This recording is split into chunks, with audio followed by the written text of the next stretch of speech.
Damai sejahtera Allah yang melampaui segala akal dan pikiran manusia, itulah kiranya yang memelihara hati dan pikiran saudara sekalian. Di dalam nama Kristus Yesus Tuhan kita. Amin. Saudara-saudara yang kekasih, dalam nama Tuhan kita Yesus Kristus, firman Tuhan menjadi khotbah renungan pada minggu ini, yaitu Minggu Advent yang ketiga dari kitab Nabi Mika pasal 7, dimulai dari ayat 7 sampai dengan ayat yang ke-13. Saya akan membacakannya, mari kita ikuti masing-masing. Pengharapan baru bagi Sion.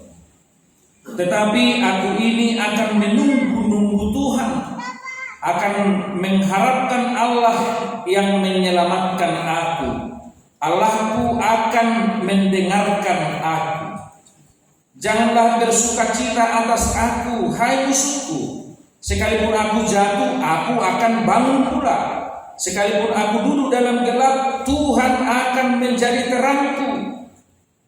Aku akan memikul kemarahan Tuhan, sebab aku telah berdosa kepadanya, sampai Ia memperjuangkan perkaraku dan memberi keadilan kepadaku, membawa aku ke dalam terang, sehingga aku mengalami keadilannya.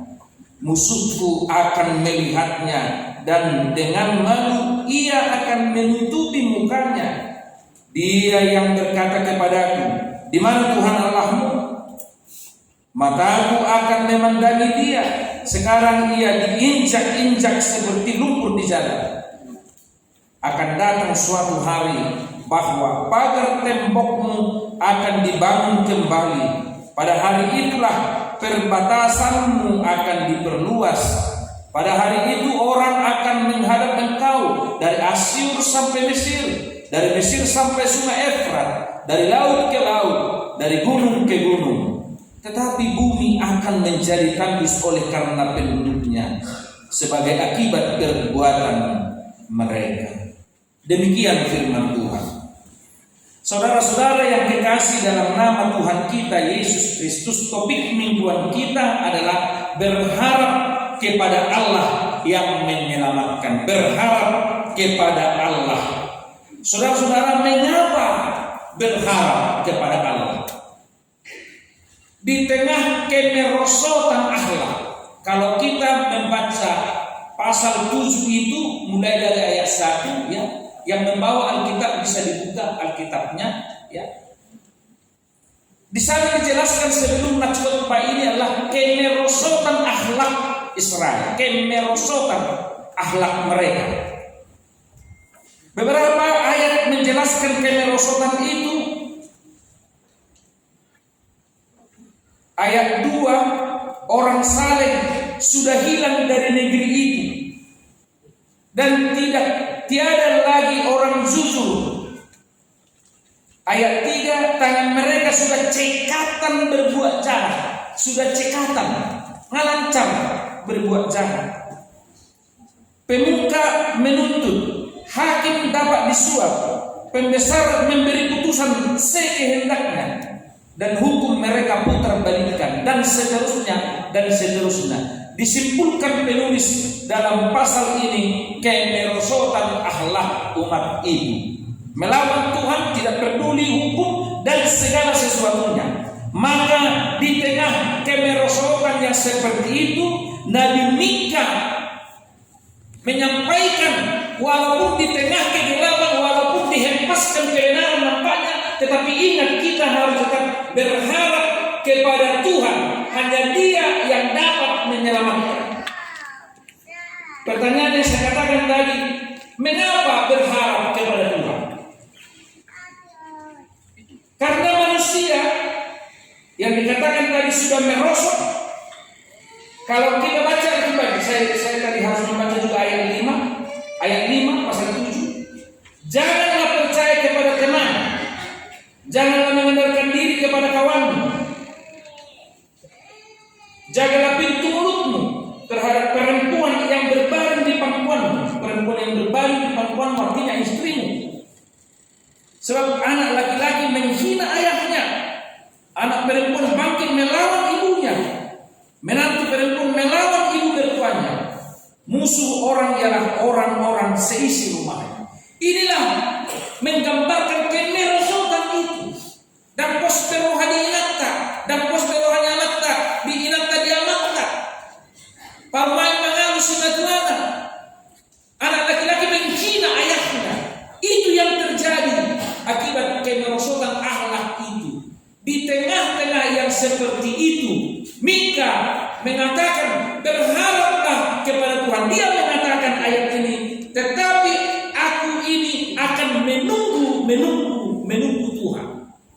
Sekali lagi, kenapa berharap kepada Tuhan?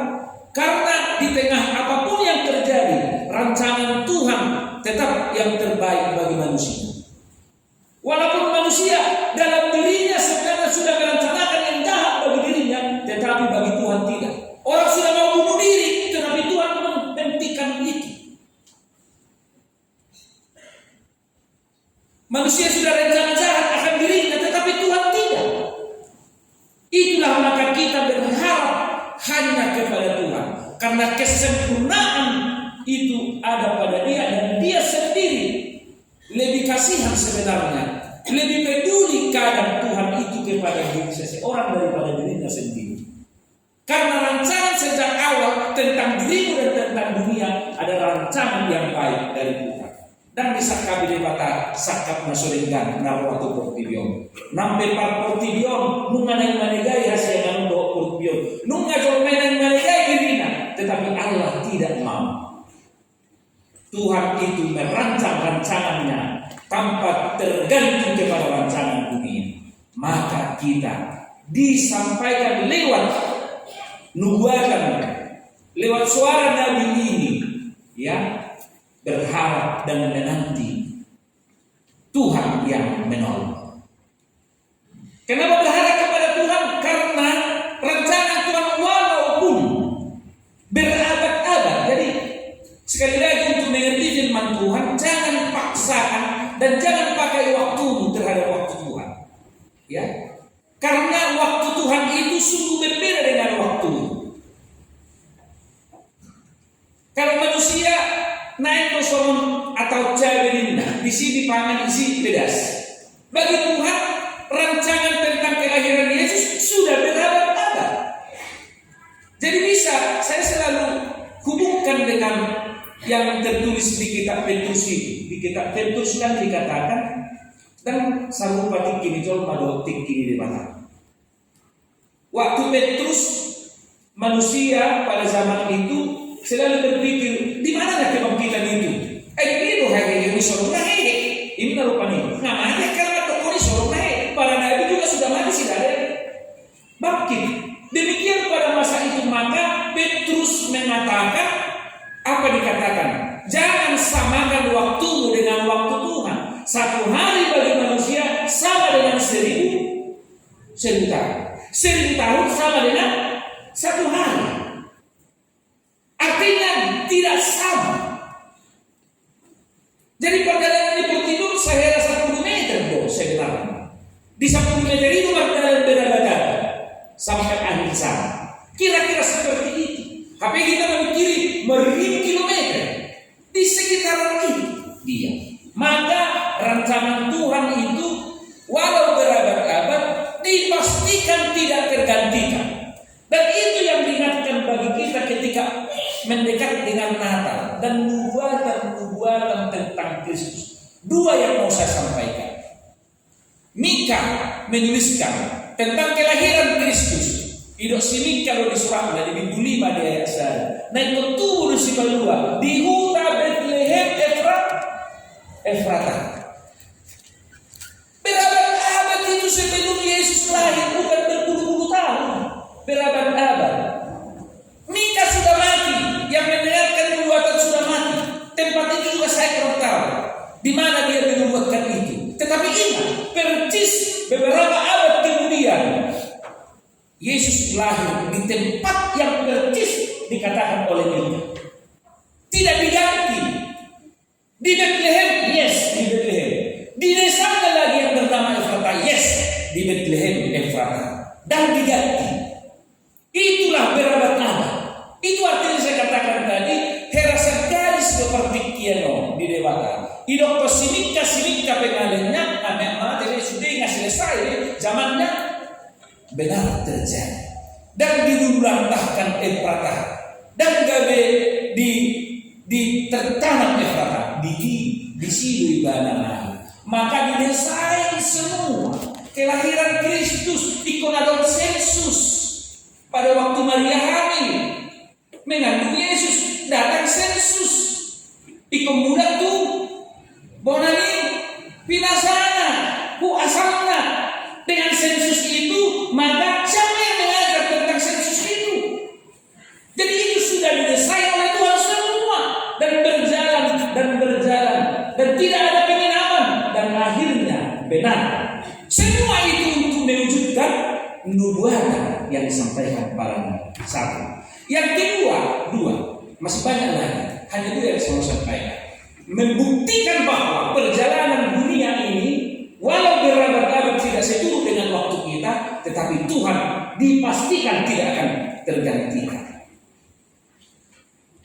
Maria yasidutu mahwale berusion marulopolo mahwale berusia di Solem ida mana Roma raja tumo partigo di mana cara si parmo na utul di mana di atas di halore Yesus naik keledai itu Sakaria mengatakan berabad-abad juga itu di nalawro Yesus naik waktu dari Solem ikut naik halore itu benar Yesus naik keledai benar tidak digantikan dengan lembu tidak digantikan dengan kuda benar naik keledai pada waktu Nabi Sakaria mengatakan itu tahada keledai, tahada ladang, tahada apa tidak ada digambarkan, tetapi karena itu nubuatan rencana Tuhan ikut sahut itu tidak ada masuk sahut dan rencana Allah dewata. Kira itu kesimpulannya. Maka kita berharap kepada Dia yang dirancang manusia belum tentu jadi. Awalnya rencananya bagus, akhirnya cari untung. Yang dirancang manusia seperti itulah. Kalau proposalnya dan semua, program visi dan misinya hebat semua. Tetapi di perjalanan tergerus oleh A, B, dan C kepentingan. Sekali lagi berharaplah kepada Tuhan. Dia yang menyelamatkan. Karena rancangannya tidak tergantikan. Rancangannya sejak semula adalah rancangan yang baik untuk diri kita dan untuk dunia ini. Saudara-saudara yang dikasih dalam nama Tuhan kita Yesus Kristus,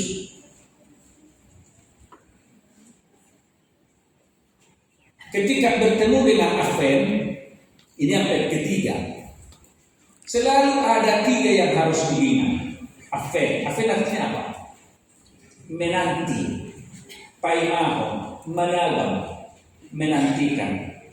Ada yang selalu diingatkan tiga hal, yaitu secara tahun gerejawi, Advent itu tahun baru gereja. Menanti perayaan Natal itu satu. Yang kedua, yang sekaligus ada tiga yang harus diingat, menanti perayaan Natal secara tahun gereja. Yang kedua, menanti kedatangan Tuhan kelak, yaitu hari terakhir. Itu tidak terpisahkan dengan apa? Menanti kedatangan Tuhan yang kedua kali. Lalu yang ketiga juga sembari kita menanti kedatangan Tuhan, sembari kita menyongsong perayaan Natal, juga yang ketiga setiap insan already bersedia menyongsong kedatangan Tuhan mengalami kita terakhir siang-siang. Itu setiap waktu, kapan dan di mana saja. Jadi mau marapek kita hari-hari Tuhan ini nabaluahon hari perayaan Natal nabaluahon hari Tuhan ini mengalami kita dan bui terpisah naturi. Tetapi kita masih diberi waktu tertawa merayakan Natal dan semua dalam perjalanan kita sembari merayakan perayaan Natal. Saudara-saudara yang dikasih, itu yang harus percis diingat dalam kehidupan kita. Namun perjalanan hidup ini yang dirancang oleh Tuhan ini melihat jauh ke depan, terkadang kita tidak mampu, terkadang ada kabut, terkadang dunia dengan segala isinya berupaya untuk merongrong rencana perjalanan kita, sehingga penglihatan kita yang jauh ke depan, rencana kita yang jauh ke depan adong sifatan namanigai di tengah jalan dari eksternal orang lain dan internal juga dari diri kita sendiri. Saya boido ada kepentingan ABCD dan semua boido terganggu pandelengata, harapakta, haposiokta, ketergantungan kita kepada Tuhan boy terganggu karena yang tadi itu kemerosotan akhlak itu. Florence McCarthy, perenang tangguh di Amerika tahun 1952. Perenang ini mencoba berenang di laut antara California dengan satu pulau Catalina yang berjarak 42 km. Di laut yang dingin, yang berombak. Setelah kurang lebih 15 jam dia berenang, tiba-tiba kabut Tuhan datang sehingga dia melihat gelap. Dengan kegelapan dia tambah capek yang berenang itu. Dia tidak melihat lagi ke depan. Saking capeknya dia akhirnya menyerah karena dia tidak melihat. Lalu perahu yang mengikuti dia menaikkan dia ke perahunya. Lalu diteruskan perjalanannya. Sebenarnya tidak sampai lagi, hanya kurang lebih 1 kilometer lagi sudah harusnya tiba di pantai pulau itu. Tetapi karena gelap dia tidak melihat lagi. Maka dia mengatakan kepada yang menanya dia, jika aku bisa melihat daratan, aku pasti bisa. 2 bulan kemudian dia rencanakan untuk melanjutkan, dia akan taklukkan 42 km ini, dan dia ulang lagi berenang itu. Sebenarnya tidak sampai 15 jam seperti yang pertama, kabut juga sudah datang. Tetapi walaupun kabut sudah datang, kepercayaan dia, penglihatan dari dalam itu tidak dapat dikabulkan, tetapi dia tetap berjuang dan berjuang lebih cepat dari yang awal pertama itu. Dia taklukkan berenang di laut sekian kilometer itu. Saudara-saudara, bisa saja di perjalanan hidup ini ada kabut ya dalam perjalanan dari dirimu, dari keluarga, dari eksternal orang-orang lain yang mengaburkan rencana perjalananmu, tidak melihat bagaimana Tuhan menolong karena semua dihempaskan. Ada yang menanyakan di mana Tuhanmu itu yang tadi firman itu. Kepada Mika juga seperti itu. Ini Tuhan mi. Menuturo bahasa semono. Maka dia melihat tetap menunggu walau semua sudah meninggalkan, tetapi dia menunggu. Itu di ayat pertama, ayat 7 tadi ini.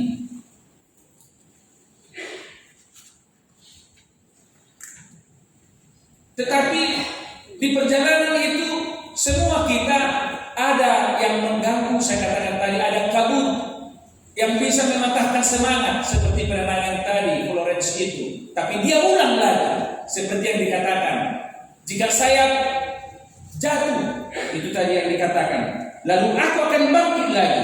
Jika saya terjatuh, jangan tertawai, aku akan bangkit lagi. Tuhanku akan menolong aku. Itulah yang disampaikan lewat harapan Mika dalam khotbah kita ini. Walaupun apa yang terjadi, ya, tetapi kita tetap berharap. Berharap hanya itu pondasi yang sangat mendasar bagi setiap orang. Pengharapan. Pak Kirimon, ya, asatul naho haposiaun Pak Kirimon doa kalau niroh. Pengharapan. Kumatok bocor mamate naso berpengharapan siang semangat. Morodang mana jolma 5.000 tentu mati. Alai morodang ada berpengharapan di jolma esok pola satu.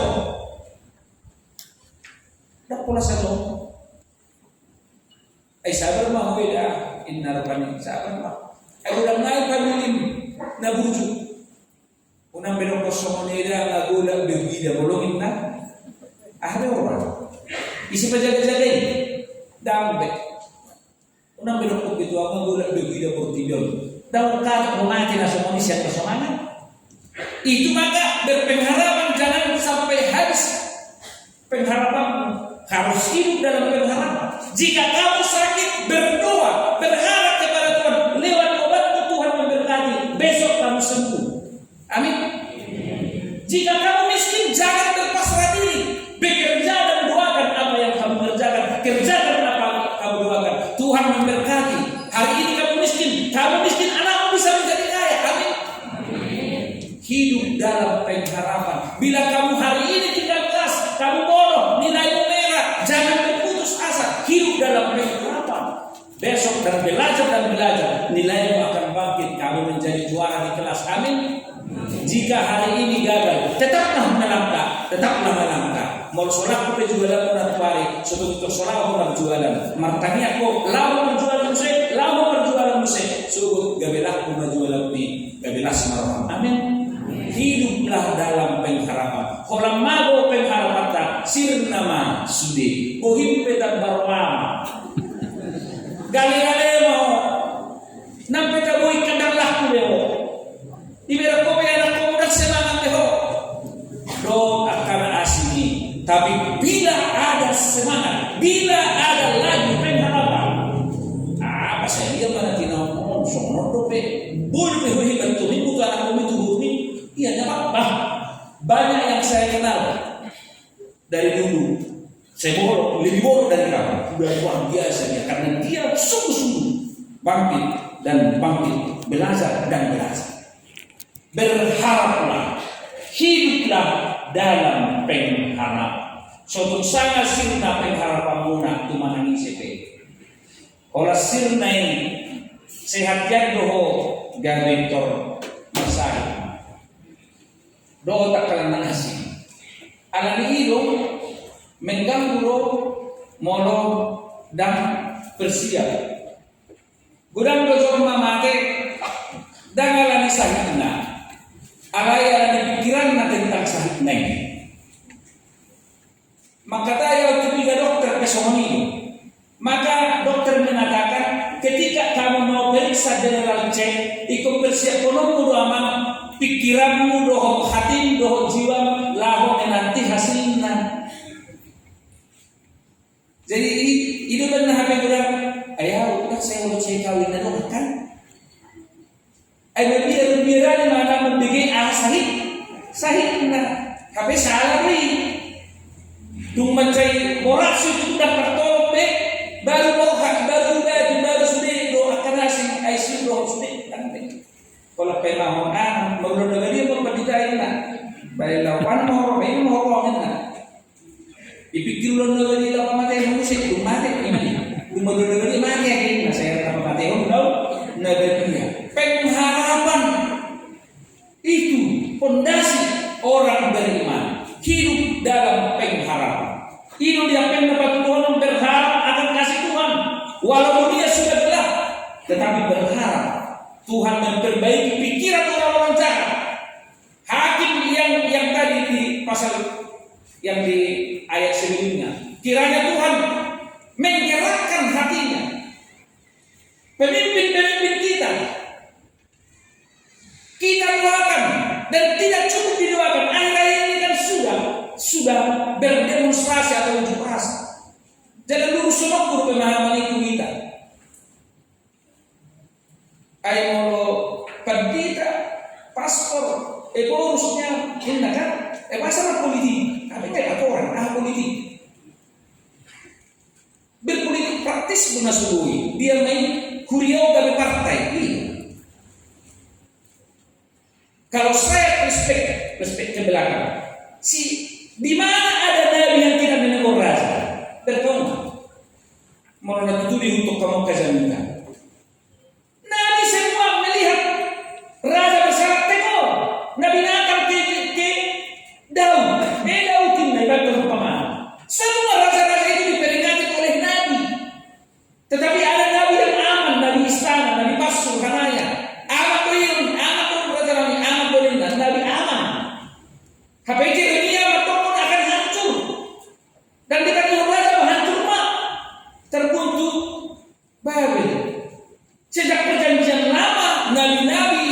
sudah menyuarakan kebenaran, suara kenabian kepada para pemimpin. Wah, saya mau nota. Dan maksudnya, kalau terjadi yang bumi sudah, maka ada suara kenabian dan jelas dalam konfesi kita dijelaskan di situ. Apa dijelaskan di situ? Gereja bertugas merawat alam, melestarikan alam, menjaga integrity of creation, keutuhan ciptaan. Sebenarnya dalam konsep integrity of creation, keutuhan ciptaan, tidak mungkin alam menyakiti manusia. Tidak mungkin itu, karena manusia adalah bagian dari alam. Alai karena berbeda pemahaman, karena perbandingan antara ekonomi dengan ekologi. Ekologi itu hubungan ciptaan yang satu dengan yang lain harus terjaga. Adalah demi kepentingan ekonomi. Godang kayak manusia ini terganggu mah ekologi. Gale Roma SP nam tarasa ini. Tak kubo tu mana ada rasa kamu nado. Penderitaan yang kadungan ini. Dan mampu iba leleng menutup video mereka. Dan mampu di sini, minta tolong di sini, tertutup di sini. Aku darah ini yang dan mampu kita lewatkan. Sebenarnya bukan tidak peduli karena tidak mampu, hanya berdoa. Dan kita sudah berikan apa yang bisa kita berikan kepada mereka lewat gereja. Dikatakan tadi di sini ayat yang terakhir itu, tetapi bumi akan menjadi tandus oleh karena penduduknya sebagai akibat perbuatan mereka. Kalau sudah seperti ini, siapa yang bertugas menego? Gereja harus bertugas menyampaikan suara kenabian bahwa itu sudah salah. Sudah itu kita mampu, istilah terpersedari kan? Waktu istilah terpersedari apa penyebab banjir? Dan mulai sempit. Dan belum, yang saya tahu belum ada dalil yang menggantikan itu. Terjadinya banjir adalah karena penggundulan hutan. SD-nya terpersedari. Dan ada dalil yang menggantikan ini. Maka kalau terjadi penggundulan hutan akan adalah reboisasi, penghijauan kembali dan mulai nasi mengajar ini. Itulah yang terganggu akhir-akhir ini. Maka manusia dengan komunitasnya juga terganggu. Seolah-olah alam marah, sebenarnya tidak. Maka akhir-akhir ini disebutkan ada dua bencana alam karena kita sudah terlalu lama mendengar kata bencana alam. Lalu adalah sebenarnya bukan bencana alam. Alam tidak pernah merencanakan bencana kepada manusia. Tetapi inilah bencana ekologi, bencana human error, kesalahan manusia yang didesain berlama-lama. Sudah kita mapoto dan nanti nabah haulat tuari mabaj dari lingkungan yang murah bertahun-tahun, bukan? Sudah kita mapoto ini. Ya seperti itulah. Maka kembali di tengah-tengah yang gundul itu, di tengah-tengah lumpur itu, di tengah-tengah gelap itu berharap kepada Tuhan. Dan itulah khotbah terus kepada kawan-kawan kita seiman yang ada, yang mengalami keterpurukan, yang mengalami kesedihan, kehilangan keluarga, harta milik. Berharap kepada Tuhan. Lebih maju berbeda, ambil itu najonok secara emosional dua sebuah musibah. Alain terpainal mahutong musibah. Abang nungabiku buta nejalui. Jera kubo tobe ahaba aku baju ngalung yang terus tolong rupiah orang ini. Mari di akhir-akhir kuno cahawe kami. Nyana lah hasolo tuh ban sama ini wa pribadi kan. Orang yang bisa pengitangi yang tolong semua juga. Saya berpikir mau isi mana yang tak kulina dia mengurus juga anak aku. Ayo lebih tamu ijabne. Saya berkonting rumah kita hilang sudi akan pahian sidang pahian ngaruhnya nabarnya alai harapan ibadah melakukan yang keras ini kiranya juga lewat berbulan ini bila foto kita dalam mengurupi karuan ini lewat secara umum tetapi secara pribadi ada orang ini nama Aiba nyelusan baik anda terbuih tetapi selalu berpengharapan bahagia. Taulah maulah ni nama suruh kita lima Tuhan tay. Ditikina Tuhan akan mengembalikan. Ditikina Tuhan menuruti kita. Jangan kita tahu bagaimana Tuhan menolong. Tetapi yang pasti saya percaya Tuhan akan menolong. Minggu Advent ini mengatakan supaya hidup dalam pengharapan. Di tengah-tengah yang terjadi kegelapan dan apapun itu, kita berdoa kiranya Tuhan memberikan hikmat dan kebijaksanaan kepada para pemimpin kita supaya dapat bertindak dengan benar, menjaga kelestarian alam, hubungan yang baik antara sesama ciptaan, supaya terjaga hidup rukun berdamai manusia dengan alam, sehingga kita dapat melanjutkan perjalanan kita menggapai cita-cita pribadi lepas pribadi dan juga keluarga. Jemaat yang dikasihi Tuhan, hari ini Advent yang ketiga, persiapkan dirimu menyongsong perayaan Natal dengan baik, tanpa hura-hura, dengan berdoa, menyongsong kedatangan Kristus yang kedua kali, bersiap hidup dalam benar sesuai dengan firman Tuhan. Menyongsong di mana Tuhan, kita tidak tahu kapan untuk menjemput kita. Untuk itu kita already apa dan di mana saja, kita tetap terpaut, terhubung kepada Tuhan supaya kita hidup dalam kehendak Tuhan. Berharaplah hanya kepada Allah yang menyelamatkan. Amin. Kita berdoa. Terima kasih Bapa atas penyertaan-Mu kepada kami. Dunia dan segala isinya berjalan seturut waktu yang Tuhan berikan. Namun di sana sini ada kegelapan, kehancuran akhlak dan semua yang dapat mempengaruhi orang-orang percaya, dan ada memang yang jatuh, ada yang bangkit dan ada tidak bangkit lagi. Ya Bapa, semuanya itu atas sepengetahuan Tuhan. Kami berdoa kepada-Mu di dalam Advent yang ketiga ini, kiranya Tuhan menguatkan kami supaya tetap berharap hanya kepada-Mu, karena rencana dan rancangan-Mu lah yang benar-benar baik adanya dari awal pertengahan hingga akhir dunia ini. Di Advent ini diingatkan kami menyongsong perayaan Natal dengan sederhana, menyongsong kedatangan Kristus yang kedua kali, dan sembari itu semua juga kami menyongsong paimahon harorontong mengalap kami siang-siang dan ulu pahami di sini alani bikorradiru kami dan antik kita. Sebelum itu semua terjadi, ya Bapa, kuatkan kami untuk hidup dan menghidupi firman-Mu dengan benar. Di tengah keluarga kami menjadi suami yang baik, menjadi istri yang baik, menjadi anak yang taat kepada Tuhan dan kepada orang tua. Terpujilah nama-Mu, berkatilah jemaat-Mu dari anak-anak dewasa hingga lansia, supaya kami menjadi jemaat-jemaat yang terberkati. Terpujilah nama Tuhan kini dan sepanjang masa. Amin.